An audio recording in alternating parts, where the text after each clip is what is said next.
Assalamualaikum warahmatullahi wabarakatuh. Innal hamdalillah nahmaduhu wa nasta'inuhu wa nastaghfiruh wa na'udzu billahi min shururi anfusina wa min sayyiati a'malina. Man yahdihillahu fala mudilla lahu wa man yudlil fala hadiya lahu. أشهد أن لا إله إلا الله وحده لا شريك له وأشهد أن محمدا عبده ورسوله وبعد.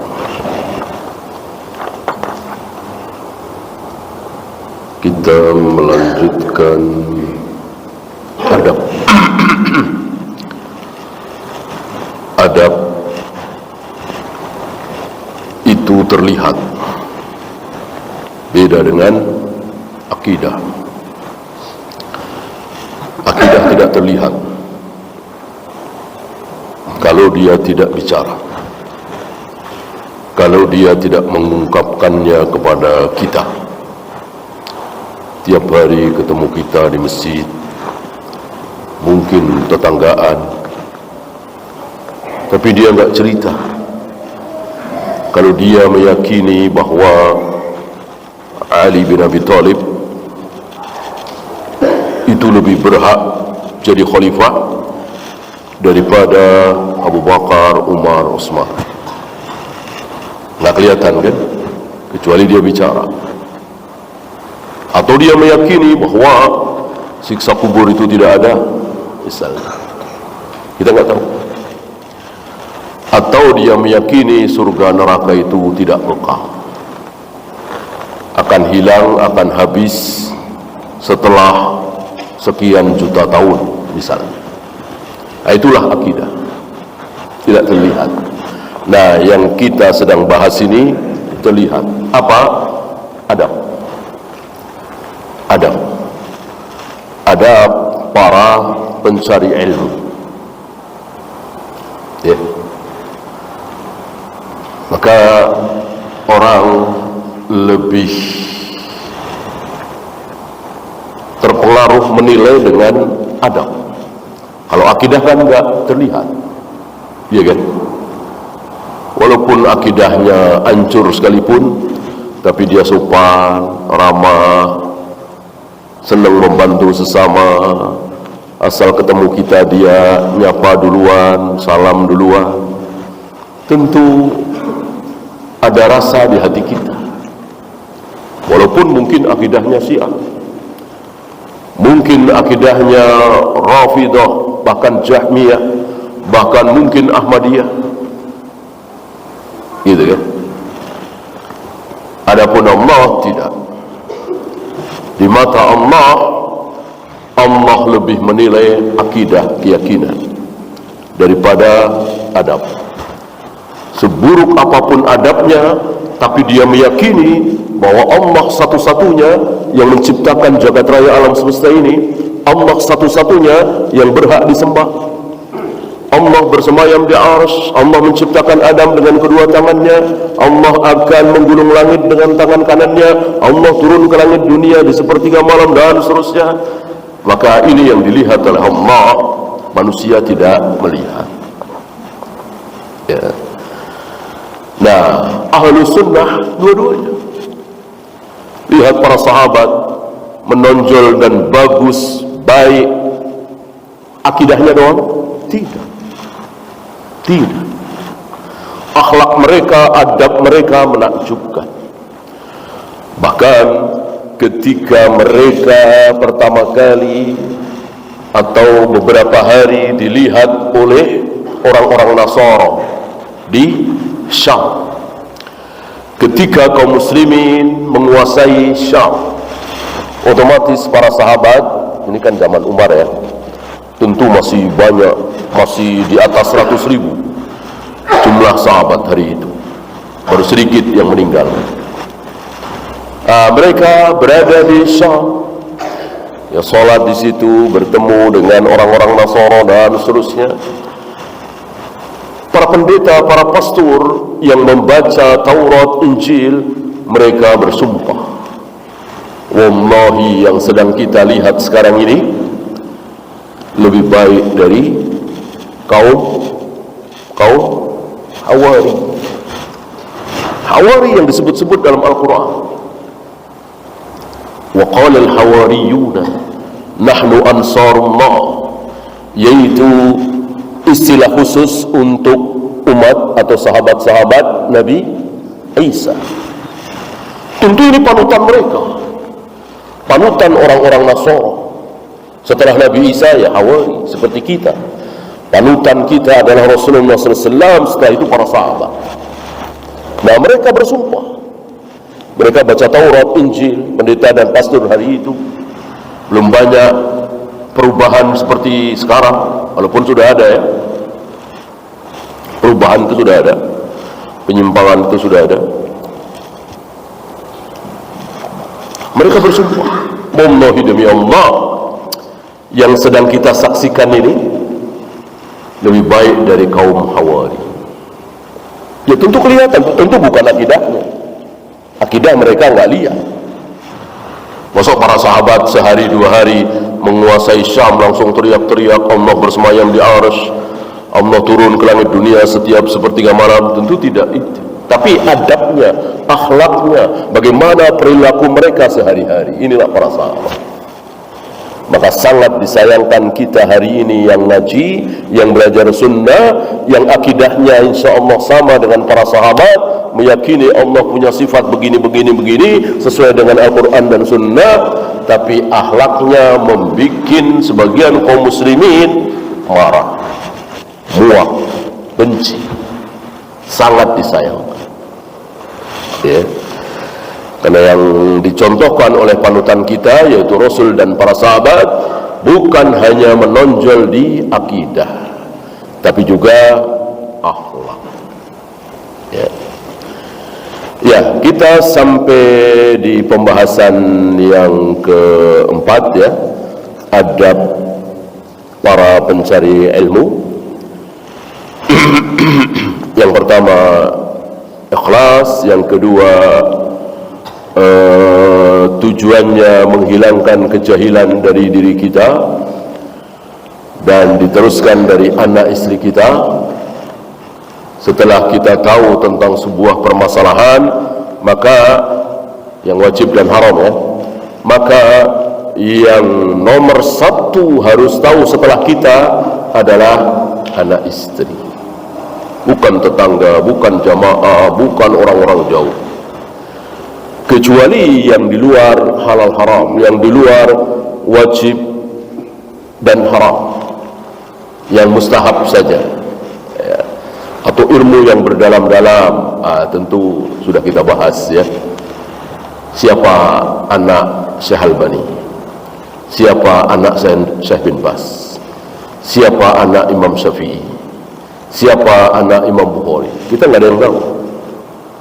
Karena memang tidak diberi kemampuan oleh Allah seperti ayah-ayah mereka. Apakah dengan demikian Imam Bukhari, Imam Syafi'i tercela? Tidak ya. Artinya yang wajib dan haram tentu sudah beliau ajarkan kepada anak istrinya.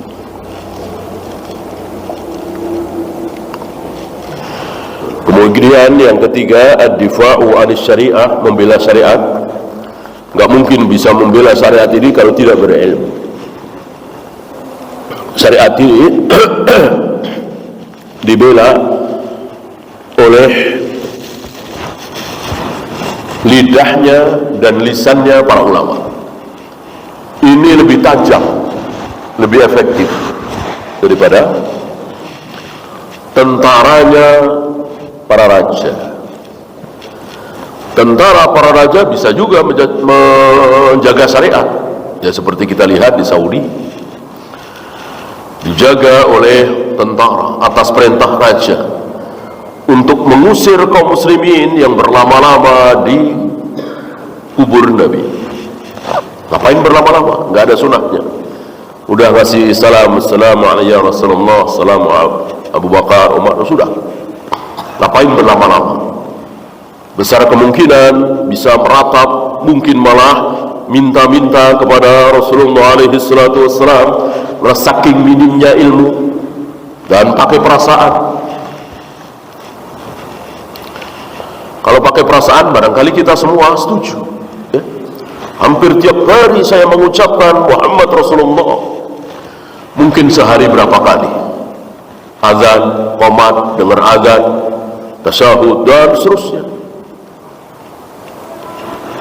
Sekarang saya berada di depan beliau. Wah, pakai perasaan. Yang berkat beliau, insya Allah kaum muslimin termasuk saya selamat dari kekekalan di neraka. Ya Rasul begini, ya Rasul. Ini perasaan, bukan dalil. Kalau dengan dalil, lihat para sahabat. Apa yang dilakukan oleh para sahabat terhadap makam Nabi? Gak ada. Bisa berziarah, ziarah, gak bisa, sudah. Bahkan mungkin hampir 50 tahun. Mungkin hampir 50 tahun. Para sahabat tidak bisa menziarahi makam Nabi SAW. Kenapa? Kenapa? Nggak bisa. Kecuali Abu Bakar, ya. Muhammad bin Abu Bakar, Abdurrahman bin Abu Bakar, ya, segelintir orang. Ribuan sahabat tidak bisa seenaknya ziarah ke makam Nabi SAW. Kenapa? Ada Aisyah di situ. Ada Aisyah tidur di situ, duduk di situ, makan di situ. Kan di rumah Aisyah Nabi dimakamkan. Ya gimana bisa masuk seenaknya di situ? Ya. Dan nggak ada para sahabat meratap. Kok kita tidak diberi kesempatan oleh Allah untuk menziarahi kubur Nabi SAW? Tidak ada. Tidak ada. Ya. Bahkan kalau antum tahu, seandainya betul kuburan itu mendatangkan berkah, kuburan itu mendatangkan kebaikan, tentu yang paling berkah, yang paling mendatangkan kebaikan, kubur siapa? Kubur para nabi, para rasul alaihi wassalatu wassalam, ya kan?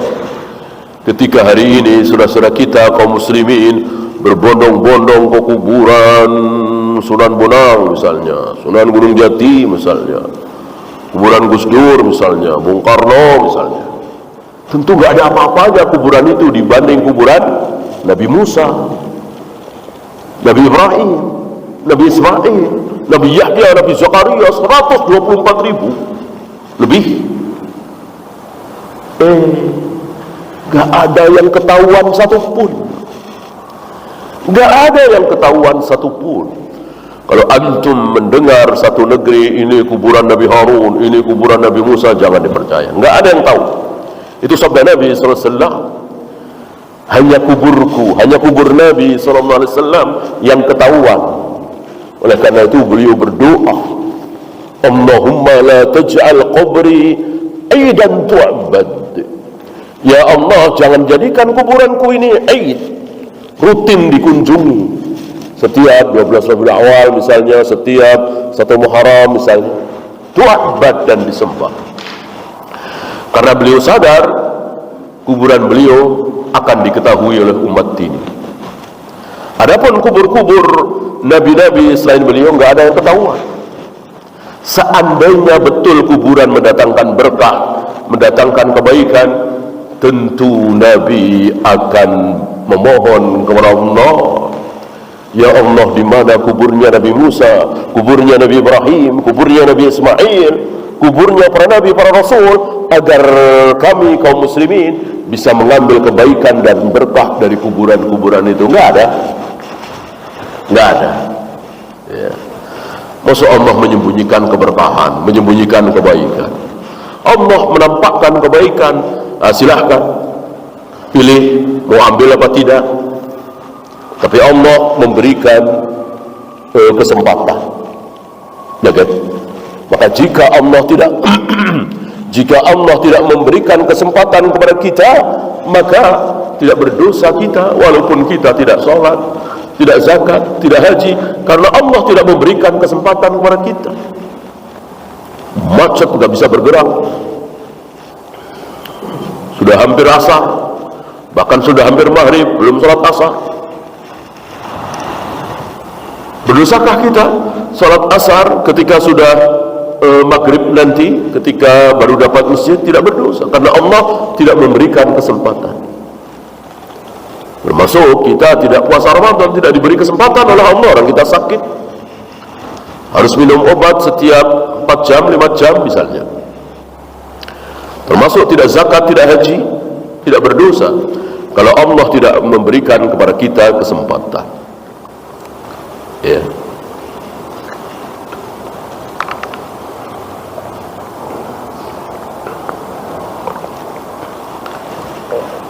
Ya. Kita kembali ke adab, terutama para pencari ilmu. Fal wajibu ala talabatil ilmi ay yakunu yadan wahidatan. Wajib bagi para pencari ilmu untuk menjadi satu tangan. Ini istilah bahasa Arab, ya. Justru kalau istilah bahasa kita dikiaskan dengan 2 tangan, bukan 1 tangan, ya. Bukan tangan yang satu. Sering diibaratkan kaum muslimin yang saling mencintai, saling menolong, saling membantu, itu seperti 2 tangan, saling melengkapi, saling bekerja sama. Yang satu gatel, yang satu garuk, ya kan? Ntar gantian, kan begitu. 2 tangan. Istilah beliau dalam bahasa Arab, yadan wahidatan, tangan yang satu. Artinya betul-betul saling mencintai, betul-betul saling membantu. Inilah keadaan kaum muslimin.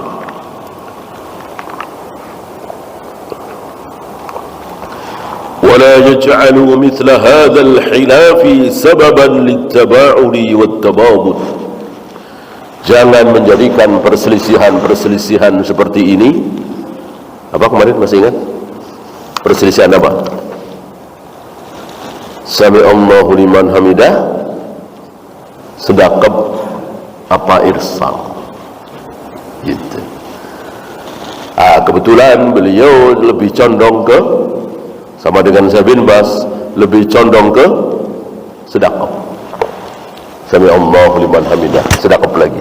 Beliau kan terkenal fahamnya seperti ini. Kita jarang kan. Dengan dalil umum beliau sampaikan, Imam Bukhari, kana an-nasu yu'maruna ay yada'a ar-rajulu yadahu al-yumna ala dira'ihi al-yusra fi shalah. Manusia kaum muslimin diperintahkan oleh Allah dan Rasulnya untuk meletakkan tangan kanan di atas pergelangan tangan kiri ketika berdiri sholat. Ketika berdiri sholat. Hadis yang singkat ini beliau mengambil kesimpulan berdiri itu sama saja, sebelum ruku atau setelah ruku, dua-duanya kan berdiri. Maka dengan satu hadis ini beliau berpendapat dan mengamalkan sedekap ketika apa istilahnya? Habis ruku istilahnya apa? I'tidal. Ketika i'tidal bersedekap. Beliau tidak membawakan asar sahabat, beliau tidak membawakan bagaimana para sahabat melakukan ini. Ya.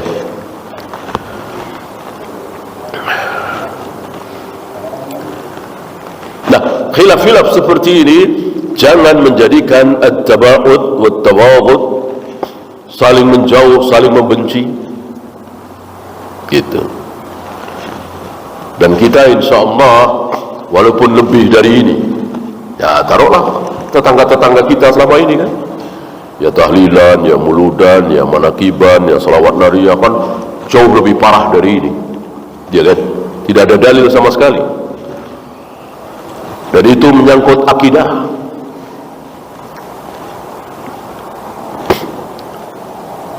Tapi biasa aja kita ketemu salam, sapa, ngobrol ngopi bareng nggak masalah. Asalnya nggak usah bicara agama, nggak usah ngobrol agama, nggak nyambung, jadi berantem ya kan.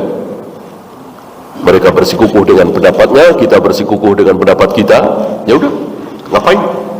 Atau bahkan saudara, ketemu dengan kakak adik, ketemu dengan paman bibi yang belum pada ngaji, masih banyak berbuat bid'ah, ya biasa aja kita nyantai, ngobrol, nanya kabar anak-anak dan seterusnya. Apakah kemudian saling menyindir, saling mencaci? Kan tidak. Mereka mungkin ya, mungkin mereka ya. Kalau kita kaum salaf tidak, insya Allah tidak. Biasanya yang sedikit itu memang mengalah, cenderung mengalah ya. Yang banyak, dua-duanya merasa benar. Yang sedikit merasa benar, yang banyak merasa benar ya. Karena kita kan tidak disuruh sholati mayat yang ahlu sunnah saja gitu, hadiri undangan yang ahlu sunnah saja, bersin alhamdulillah kita ucapkan yarhamukallah kalau dia ahlu sunnah saja, kasih bersebarkan salam kepada ahlu sunnah saja. Betul? Betul? Salah.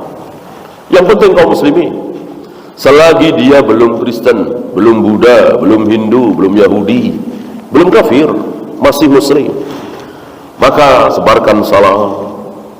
Dia bersin mengucapkan alhamdulillah, kita doakan dengan yarhamukallah. Dia sakit kita tengokin, dia mati kita salatin, kita antar ke kubur. Dan insya Allah itu yang kita lakukan selama ini.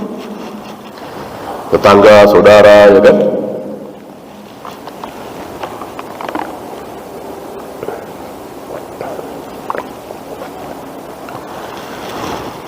Bisnis segala macam. Yang kita hanya dengan ahlu sunnah itu cuma dalam, kalau ahlu sunnah jangan. Cuman dalam masalah mencari ilmu gitu. Mereka tentu nggak mau mencari ilmu dengan ahlu sunnah. Bagaimana ahlu sunnah mau cari ilmu dengan ahlul bidah? Ya masing-masing, masing-masing, ya nggak masalah. Selama ini ya kan, di satu masjid yang ceramah ahlul bidah, ya yang mengikuti mereka. Besoknya lagi yang ceramah ahlus sunnah, ya yang mengikuti ahlus sunnah. Biarkan saja, biarkan bicara apa saja, bebas. Mau bicara ini sunnah, ini bid'ah, ini syirik, selagi cuman ngomong gitu. Kalau cuman ngomong hujah, biarin saja, asal belum caci maki gitu ya. Kalau udah bakar-bakar, teriak-teriak di jalanan, itu perlu ditangkap. Kalau sekedar hujah dalil, justru ini untuk mendewasakan kaum muslimin, kan begitu ya kan? Urusan dunia kan begitu. Ketika antum sebagai dokter spesialis jantung misalnya, ada yang mengatakan, dokter juga jantung mengatakan begini, menurut antum ini salah fatal, tentu antum teriak, iya kan? Dan gak masalah perdebatan sesama dokter ilmiah. Nah ini sesama ustadz perdebatan gak masalah. Kenapa dicegah-cegah? Kenapa ditutup-tutupi? Ya udah dibuka saja ya. Mereka berani mengucapkan kalimat-kalimat batil, kita mengucapkan kalimat hak, masuk takut? Jangan takut ya.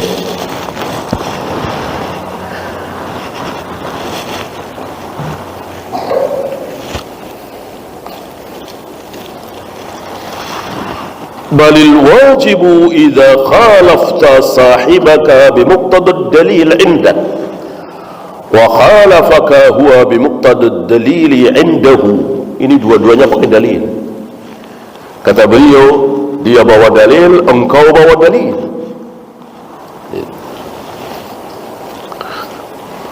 Dan saya kira kaum muslimin itu insyaallah dalam perdebatan hampir dipastikan bawa dalil. Ahlul bidah bawa dalil enggak? Bawa. Mereka zikir berjamaah rame-rame dipimpin oleh satu orang, bawa dalil? Bawa. Bawa. Enggak tanggung-tanggung ayat Al-Qur'an, enggak ada yang dhaif, ayat Al-Qur'an kan semuanya sahih. Kalau hadis butuh Bukhari, butuh Muslim, butuh Abu Daud, butuh Imam Ahmad, Yahya bin Ma'in, Ali bin Madini untuk memilah mana yang sahih, mana yang dhaif. Itu hadis. Al-Quran enggak butuh. Al-Quran tidak butuh. Karena sudah dijaga langsung oleh Allah. Adapun hadis dijaga oleh Allah tapi tidak langsung. Ada perantara. Siapa perantaranya? Imam-imam ahlul hadis. Adapun Al-Quran tidak dijaga langsung oleh Allah, maka tanpa perantara ulama-ulama, ayat Al-Quran semuanya asli, nggak ada yang dipalsukan. Beda dengan hadis.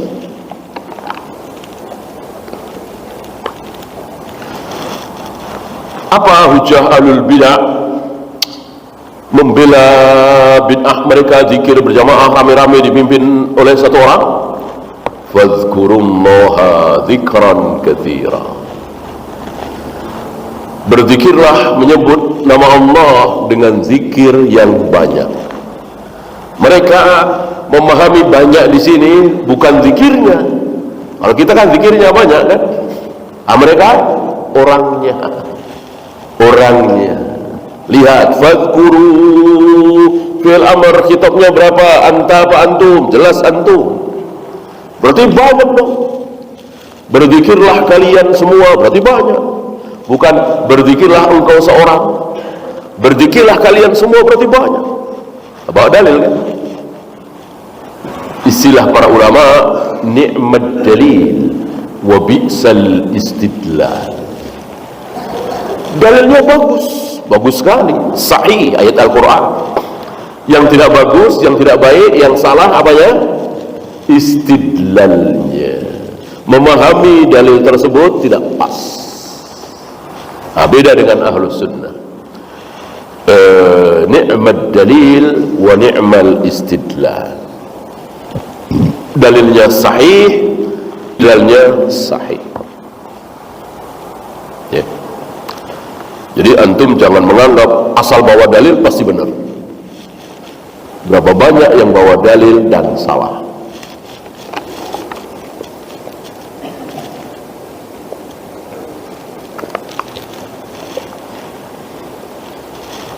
Masih ingat Imam Syafi'i dan Muhammad bin Bashar? Masih barangkali ya. Ketika mereka berdua berselisih tentang quru. Yatarabbasna bi anfusihinna salasata quru. Wanita-wanita yang dicerai oleh suami untuk menikah lagi dengan laki-laki lain, dia harus menunggu 3 kali quru. Apa itu quru? Berselisih para ulama ratusan tahun. Sebagian mengatakan quru itu haid, sebagian mengatakan quru itu tidak haid, suci istilahnya. Jadi tunggulah 3 kali haid baru boleh nikah dengan laki-laki lain, atau tunggulah 3 kali suci baru boleh nikah dengan laki-laki lain. Kan beda, walaupun cuma beberapa hari, mungkin bisa setengah bulan, kan beda. Maka berselisih. Waktu itu Imam Syafi'i berpendapat bahwa quru adalah haid. Muhammad bin Bashar berpendapat bahwa quru adalah suci. Ya, berdebatlah beliau berdua. Pakai dalil istidlal begini begitu. Ya. Beberapa hari setelah berdebat, Imam Syafi'i ditanya, menurut anda quru itu apa?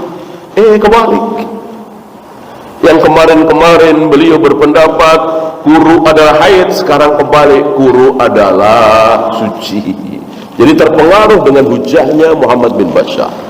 Karena begitulah para ulama, apa istilah kita, sportif, objektif, nggak gengsi, nggak malu mengakui keunggulan lawan debat, enggak. Begitu juga Muhammad bin Bashar. Ketika beberapa hari beliau ditanya guru itu apa, dijawab guru adalah haid. Berubah dari pendapatnya yang dulu sebelum berdebat dengan Imam Syafi'i, terpengaruh dengan Imam Syafi'i. Begitulah ulama kita, tidak seperti kita, dalam hati mengakui tapi gengsi. Ya, antum tahu akhlak seperti ini buruk sekali. Ini akhlaknya siapa? Dalam hati mengakui, mulut gengsi. Siapa? Abu Jahal, Abu Lahab, Fir'aun, bahkan iblis. Mengerikan sekali ya, sifat sombong seperti itu. Maka hilangkan ya. Kalau memang mengakui, ya akui dengan mulutnya. Oh, salah dia yang benar, walaupun juniornya, walaupun muridnya, walaupun mungkin pelajar baru semester 1, 2 ya. Kalau memang benar harus kita akui.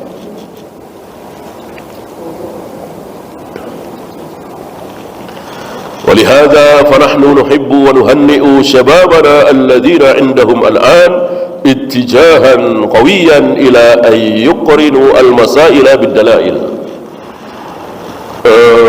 Kami sangat senang, kami mengucapkan selamat kepada pemuda-pemuda kita yang sekarang ini, dan kitab ini insyaallah diawali dari ceramah beliau ya, yang sekarang ini mempunyai azam yang kuat, mempunyai tekad yang kuat, mempunyai semangat yang kuat untuk menyelesaikan masalah-masalah itu dengan dalil. Karena murid itu kan gimana didikan gurunya ya kan, dalam masalah manhaj. Kalau dari semester 1 atau kalau dari SMP sudah disekokin, udah kalau kiai ngomong, udah ikuti, nggak bakalan salah. Kalau salah ya bukan kiai namanya. Lihat. Ini beda jauh dengan ucapan Imam Malik. Imam Malik mengatakan siapapun yang bicara bisa benar bisa salah, boleh kita ikuti, boleh tidak. Illa sahibu hadal qabr, kecuali penghuni kubur itu, sambil menunjuk kubur Nabi SAW. Selain Nabi, pendapatnya bisa benar bisa salah. Dan beginilah para ulama kita Ahlus Sunnah. Ini ya, pokoknya kalau udah ulama kiai pakai sorban ya, apalagi cucu Nabi Habib, nggak mungkin salah, udah ikuti saja.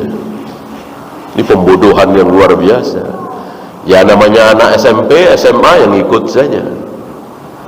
Beda dengan Ahlus Sunnah. Dari SMP bahkan dari SD sudah diajarkan ini. Yang maksum di muka bumi ini hanya para nabi, para rasul. Di umat ini cuma Nabi Muhammad SAW. Umar saja bisa salah, pernah salah. Bukan syahwat, kalau syahwat sudah jelas ya. Syubhat. Masalah haji tamattu, Abu Bakar dan Umar salah. Dua manusia termulia di umat ini ternyata pernah salah. Jadi namanya manusia. Nah, kaum salaf diajarkan pintar seperti ini, tidak dibodohi seperti tadi. Maka luar biasa mereka marahnya dengan sat-sat salaf. Karena dengan ngaji salaf, kaum muslimin menjadi pintar, menjadi kritis, menjadi yakin bahwa yang tidak mungkin salah cuma Nabi SAW. Sementara mereka inginnya apa kata guru, apa kata kiai, apa kata ulama pasti benar. Maka nggak ada lagi mana dalil, mana hujjah, nggak ada lagi. Ya sudah. Itu yang kita saksikan. Bahkan sampai zikir sambil bergoyang-goyang, menari-nari. Nggak ada pertanyaan. Apakah ini ada contoh dari Nabi? Nggak ada pertanyaan seperti itu.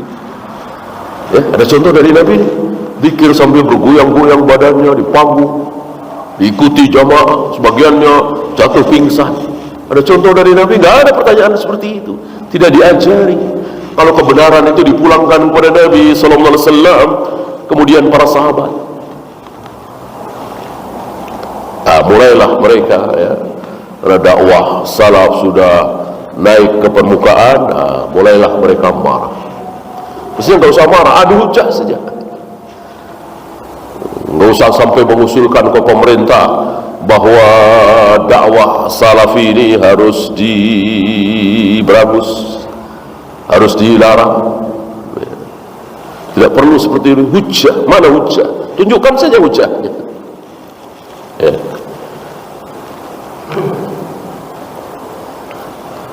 Lebih enak.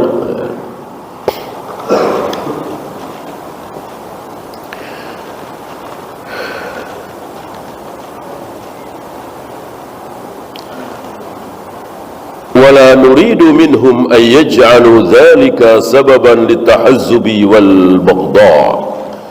Kami tidak ingin adu hujah ini menjadikan mereka berhizib-hizib, berkelompok-kelompok dan saling membenci. Biasa saja adu hujah, seperti Imam Syafi'i tadi, nggak masalah.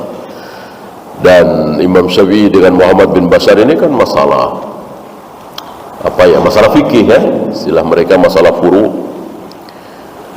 Kemudian beliau membawakan firman Allah suratul An'am 159, innal ladzina farraqu dinahum, orang-orang yang mentafrik agama, mencerai-beraikan agama, memisah-misahkan agama, wa kanu syi'an, dan mereka bersiak-siak, bersiah-siah. Apa siah artinya? Kelompok, berkelompok-kelompok, bergolongan-golongan. Ini kelompok apa nih? Oh, Syafi'i. Ini kelompok apa nih? Oh, Hambali. Ini kelompok apa nih? Oh, ini, oh itu. Ya, berkelompok-kelompok. Gitu. Ahlus sunnah tidak. Ya, nama ahlus sunnah sendiri kan seluruh kaum muslimin kan. Apa ada yang membenci? Gitu.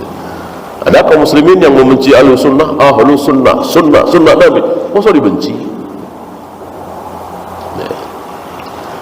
Maka ahlus sunnah bukan hizb, memang nama istilah dari sebuah kebenaran. Kaum muslimin yang benar itu namanya ahlus sunnah. Gitu.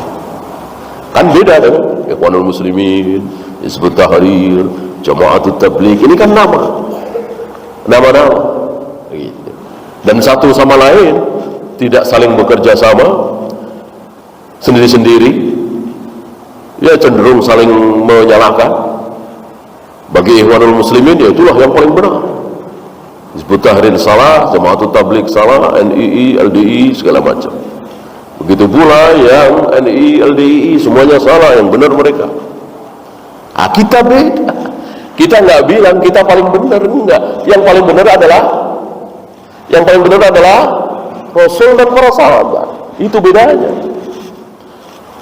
Nggak ada pengajian salaf kita ini yang paling benar, enggak. Yang paling benar adalah Rasul dan para sahabat. Mari kita ikuti Rasul dan para sahabat. Loh, masa mereka nggak terima yang paling benar Rasul dan para sahabat? Oh, kata siapa? Rasul dan para sahabat nggak paling benar. Yang paling benar itu Jamaah Tabligh. Berani Jamaah Tabligh bilang begitu? Berani Ikhwanul Muslimin bilang begitu? Insya Allah nggak berani. Rasul dan para sahabat paling benar. Ayo kita ikuti mereka. Mau apa lagi ini? Masa mau ditolak? Yang paling benar adalah Rasul dan para sahabat. Kita belajar. Ini mereka nggak mau belajar, nggak mau tahu. Para sahabat nggak ada yang nyukur jenggot, nggak mau tahu mereka. Para sahabat semuanya berjenggot, nggak mau tahu mereka. Orang kiai-kiai kami nyukur jenggot. Berarti lebih tenang mengikuti kiai-kiai daripada para sahabat. Manusia-manusia yang dijamin oleh Allah, dijamin ridho, dijamin ampun, dijamin surga. Tidak kita ikuti, malah mengikuti orang yang tidak ada jaminan sama sekali dari Allah.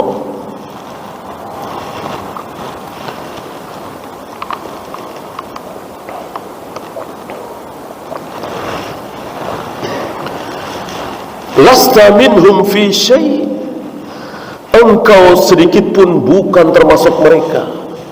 Gitu. Engkau sini si hitopnya siapa? Engkau di sini siapa? Lasta. Rasulullah Muhammad SAW. Jadi Allah mengatakan orang yang bikin hizb-hizb itu, kelompok-kelompok itu, engkau bukan termasuk mereka sedikit pun ya Muhammad. Gitu. Jadi kalau sekarang insya Allah penjelasannya, Muhammad, engkau bukan jamaah tabligh, engkau bukan ikhwanul muslimin, engkau bukan bagian NII, LDII, gitu kira-kira. Makanya jangan bikin kelompok. Bahkan ahlu sunnah bikin nama aja nggak suka, nggak boleh. Ya, seperti kita ngaji rutin, misalnya tiap pekan, ya, karena pengajiannya banyak, rame, pengajian majelis taklim Nurul Yakin misalnya, majelis taklim Al-Ikhlas misalnya, nggak boleh dicari hizb. Ya, itu sekedar menamakan majelis taklim, apalagi berkumpul berkelompok. Ya. Kecuali nama yang untuk memudahkan, taklim Ahad Duha, akan tak memudahkan, harinya Ahad, waktunya Duha, gitu. Atau taklim Riyadhus Shalihin, Bulughul Maram, karena yang dikaji Riyadhus Shalihin, Bulughul Maram. Bukan membuat nama-nama khusus menjadi kelompok nantinya, apalagi membuat kelompok tersendiri dengan AD, ART, pemimpin dan seterusnya, nanti perlu diganti pemimpinnya. Enggak. Maka salaf melebur, dan ini sebuah keuntungan. Ya makanya kan apa itu FPI bisa dibubarkan, Hizbut Tahrir bisa dibubarkan. Nah kalau salah mubarinya gimana? Cara mubarinya gimana?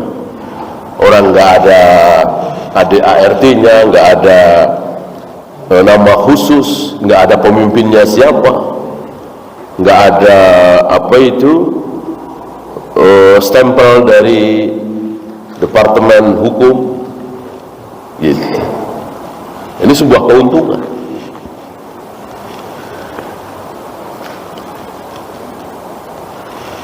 فَالَّذِينَ يَجْعَلُونَ أَنفُسَهُمْ أَحْزَابًا يَتَحَزَّبُونَ إِلَيْهَا لَا نُوَافِقُهُمْ عَلَى ذَلِكَ. Maka terhadap orang-orang yang berhizib-hizib, berkelompok-kelompok, berpartai-partai, bergolongan-golongan, kami tidak ikut-ikutan, tidak menolongnya. Gitu. Yang saling menolong adalah sesama kaum muslimin. Kecuali urusan dunia, ya. Urusan dunia ya jangankan cuman hizb aliran sesat, kafir sekalipun. Ada pak pendeta tetangga kita kelaparan atau terlilit hutang, kita bantu, boleh nggak? Ya tentu boleh. Urusan dunia.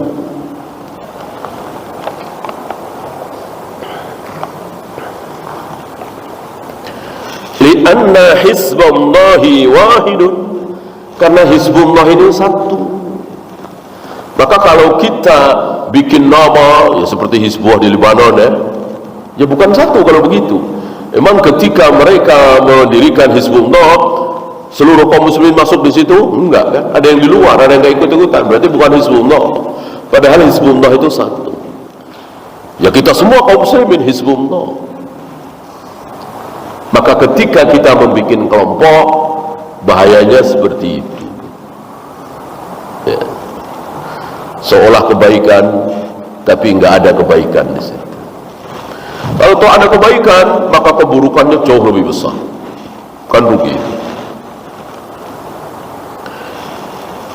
Wa nara anna ihtilaf al-fahmi la yujibu an yatabaghada an-nasu wa an yaqa'a ahaduhum fi 'irdi akhihi.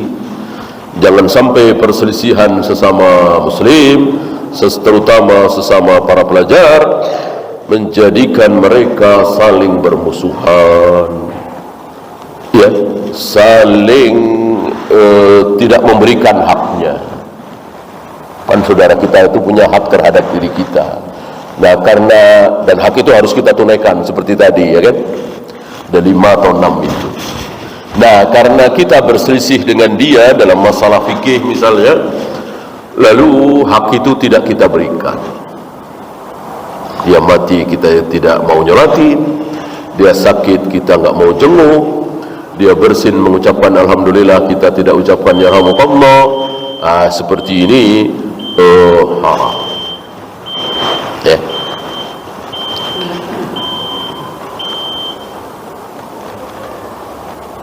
Satu lagi ayat yang beliau bacakan, wa ati'ullaha wa rasulahu, di surat Al-Anfal, ya. Taatilah Allah dan Rasulnya. Wala tanaza'u, jangan kalian berselisih.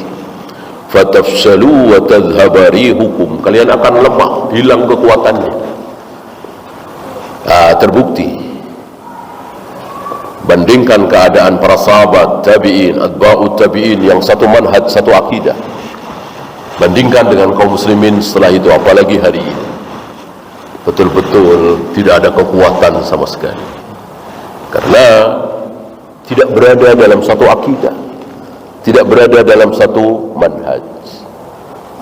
Maka ketika seluruh kaum muslimin, nggak usah seluruh lah, mayoritas lah, seperti zaman tabi'in, sahabat pun nggak 100%, ya kan? 100% cuma 3 orang ini. Zaman Nabi, zaman sahabat, zaman Abu Bakar, zaman Umar. Ketika Umar terbunuh saat mengimami salat subuh itu, kaum muslimin sudah pecah. Akhirnya pecah menjadi 2. Sebelum beliau terbunuh, seluruh kaum muslimin adalah Ahlus Sunnah. Setelah beliau terbunuh di zaman Utsman kemudian Ali, kaum muslimin menjadi 2. Satu Ahlus Sunnah, satu Khawarij. Nggak lama muncul lagi Qadariyah. Kaum muslimin jadi 3. Ada Ahlus Sunnah, Salaf, ada Khawarij, ada Qadariyah. Muncul lagi Syiah Rafidhah jadi 4. Muncul lagi Jahmiyah jadi 5. Terus sampai pada akhirnya 73. Yang benar satu, yang Ahlus Sunnah tadi, yang Rasul dan para sahabat. Wallahu a'lam. Ya, itu saja. Ada pertanyaan? Silakan.